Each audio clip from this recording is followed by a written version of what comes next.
Orphan Train Journey by Janin Rancourt, illustrated by Craig Spearing. Page 2. Note on the orphan trains. In the 1850s, many orphanages in New York and other large cities were very crowded. Many people had died of tuberculosis and other diseases, or could not afford to take care of their children. To find homes for them, special orphan trains were organized to carry orphans and homeless children to towns throughout the United States. Some children found good families. Others were less fortunate. By the time the program ended in the late 1920s, nearly 200,000 children had traveled on orphan trains. The story that follows tells what that journey was like. Page 3. May 1872. Jeremiah studied himself in the cracked mirror in the dim hall of the New York City orphanage. The new wool suit made him look taller and older, a lot older than 10. Was the news really true? At breakfast, one of the older boys had said, "We're going out west. We're going to be adopted."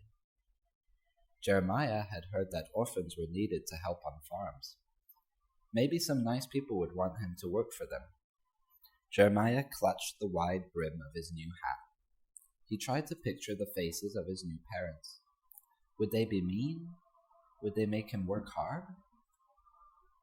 Page 4. Only 1 hour later, Jeremiah stood on the train platform at New York's Grand Central Station with 30 other children from the orphanage. A stout woman with a loud voice introduced herself and 2 other adults. "I'm Mrs. Miller," she said. "We will be traveling together. So that we lose no one, you will have a number pinned to your clothing."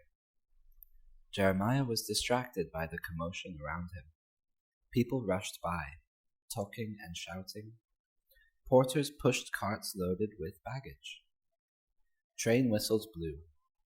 Coal smoke from the steam engines stung Jeremiah's eyes. Their train pulled into the station, rumbling and shaking. Jeremiah was frightened. He had never been on a train before. He didn't know where this journey would take him.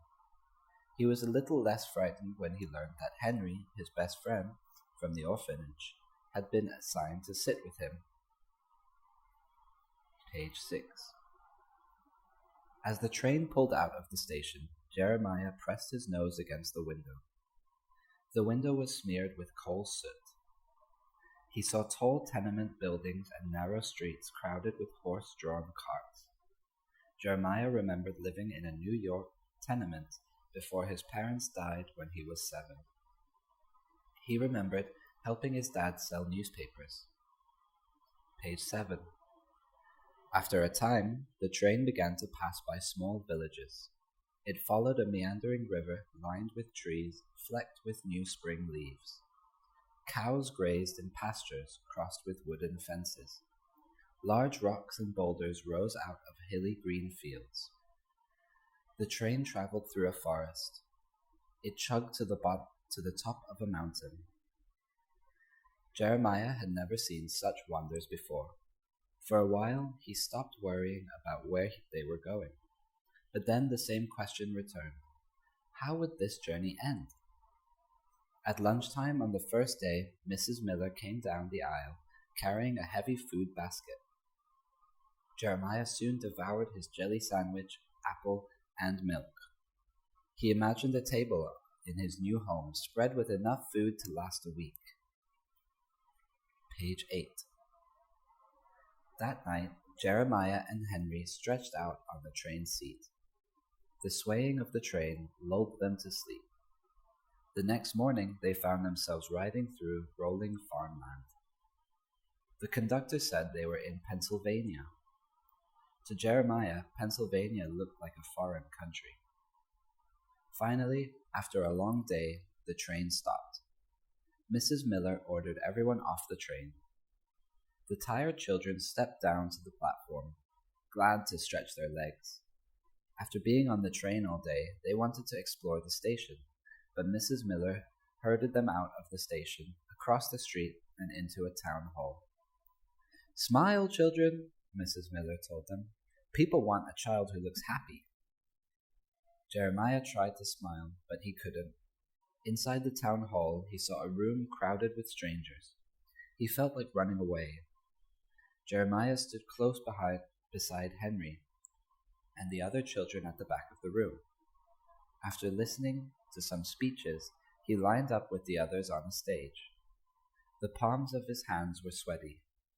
He didn't like people staring at him, and the place was hot and stuffy.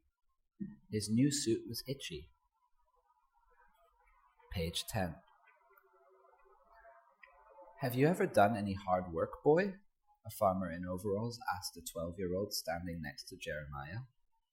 The man felt the boy's arm muscles and then chose him.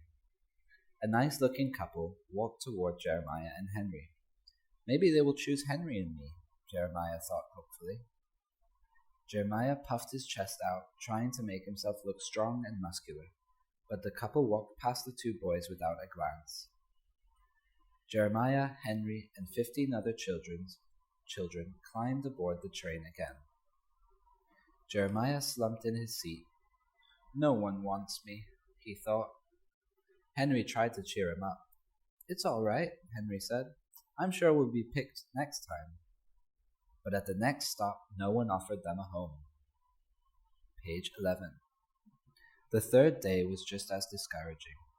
The train stopped at 2 towns, but only a few children were chosen. The children grew bored and restless. The conductor tried to cheer them up, teaching them tricks with a loop of string. Jeremiah and Henry mastered the tricks quickly. "You lads are fast learners," said the conductor. "That's what people are looking for." A fast learner, thought Jeremiah, remembering the many books he had read in the orphanage. When the train stopped the next morning, the conductor told them that they were in Kansas. The air was clean and warm. The flat land stretched as far as Jeremiah could see. 8 children got off the train. A small crowd greeted them at a red schoolhouse. Page 12. "Hello, what's your name?" a short woman asked. "Jeremiah," he said softly. "I am Mrs. Whittier, and this here is Mr. Whittier," she said, pointing to a large man standing beside her. They both shook Jeremiah's hand. Page 13. "We need a boy who can harvest hay and tend to the garden," Mrs. Whittier told him. "Can you work hard?" "Yes, ma'am," said Jeremiah. "I worked in the garden at the orphanage. And I sold newspapers in the city." "Did you ever read what was in those papers?" questioned Mr. Whittier. "We want a lad who can read and stay out of trouble." "Oh, yes, sir," replied Jeremiah. "I like to read." "Excuse me, I must talk to my wife for a few minutes," Mr. Whittier said. Jeremiah watched as the Whittiers went off. They whispered together for what seemed like a long time. Jeremiah's wool jacket itched terribly as he waited for their decision. When the Whittiers returned, Mrs. Whittier spoke first. "Jeremiah, we'd like you to come live with us. Farm life is hard, but if you do your best, we'll treat you right." Page 14. Then Mr. and Mrs. Whittier were silent and looked at him. Jeremiah suddenly realized that they were waiting for him to say something. They wanted him to choose them. He hesitated for a moment and cleared his throat. "I'll come," he said. Page 15. Following the Whittiers to their horse-drawn wagon, Jeremiah looked out across the flat Kansas fields. He had reached the end of one journey, but it seemed that another was just beginning, and he didn't know how this one would end either. The end.